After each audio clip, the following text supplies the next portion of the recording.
రేపు భాజపాయేతర పక్షాలు ఢిల్లీ కాన్స్టిట్యూషన్ క్లబ్లో సమావేశం కానున్నాయి.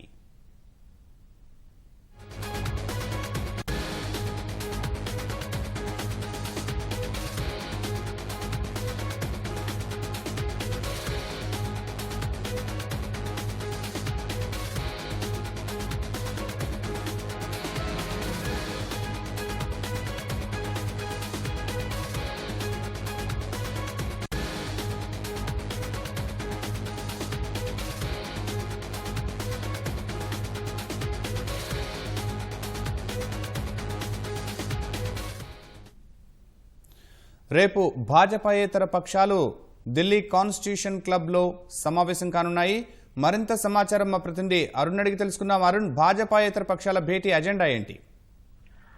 శర్మ, రేపు ఉదయం 11:30 గంటలకి భాజపాయేతర పక్షాలన్నీ కాన్స్టిట్యూషన్ క్లబ్ లో భేటీ అవుతున్నాయి.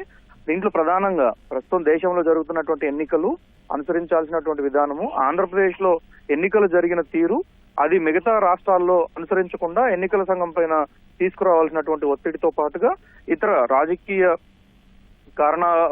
అంశాలతో పాటు ప్రస్తుతం దేశంలో నెలకొన్నటువంటి పరిస్థితి, వివిధ రాష్ట్రాల్లో నెలకొన్నటువంటి పరిస్థితులతో పాటుగా సుప్రీంకోర్టుకు మరొకసారి రివ్యూ పిటిషన్ వేయాలని చెప్పి వివిప్యాట్ల లెక్కింపు విషయంలో రివ్యూ పిటిషన్ వేయాలని ఇప్పటికే నిర్ణయించాయి. దానికి సంబంధించిన విషయంలో ఏ అంశాలను పొందుపరచాలి, సుప్రీంకోర్టు ముందుకు వెళ్లాల్సినటువంటి అంశాలేంటి, వివిప్యాట్ల సంఖ్య పెంపుదలకు సుప్రీంకోర్టు ముందు ఆర్గ్యూ చేయాల్సినటువంటి అంశాలేంటి, ఈ అన్ని అంశాలపైన పూర్తి స్థాయిలో చర్చించేందుకు విపక్షాలు, అందుబాటులో ఉన్నటువంటి అన్ని పక్షాలకు సంబంధించిన నేతలు భేటీ కాబోతున్నారు. ఈ భేటీ కాన్స్టిట్యూషన్ క్లబ్ లో 11:30 గంటలకు ప్రారంభమవుతుంది. ఆ తర్వాత భేటీ అనంతరం మొత్తం సభ్యులంతా కలిసి మీడియాతోటి మాట్లాడబోతున్నారు.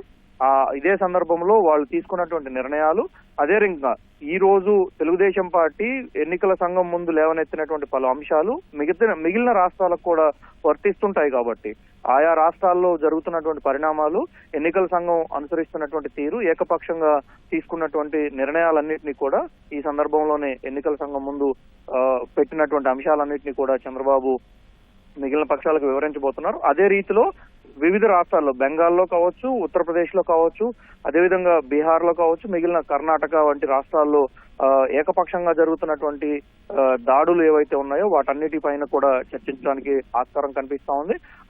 సిబిఐని, ఈడీని, అదేవిధంగా ఆదాయ పన్ను శాఖను, ముగ్గురిని ఏ విధంగా విచ్చలవిడితనంగా వాడుతున్నారు, వ్యవస్థలను పూర్తి స్థాయిలో ఇతర పక్షాలపైన దాడులకు పాల్పడే రీతిలో వ్యవహరించడం పట్ల పూర్తి విపక్షాలన్నీ కూడా కొంత ఆగ్రహం వ్యక్తం చేస్తున్న నేపథ్యంలో ఈ భేటీలో ఈ అన్ని అంశాలపైన చర్చించి ఆ తర్వాత తదుపరి కార్యాచరణను ప్రకటించడానికి ఆస్కారం కనిపిస్తా ఉంది. శర్మ, ధన్యవాదాలు అరుణ్.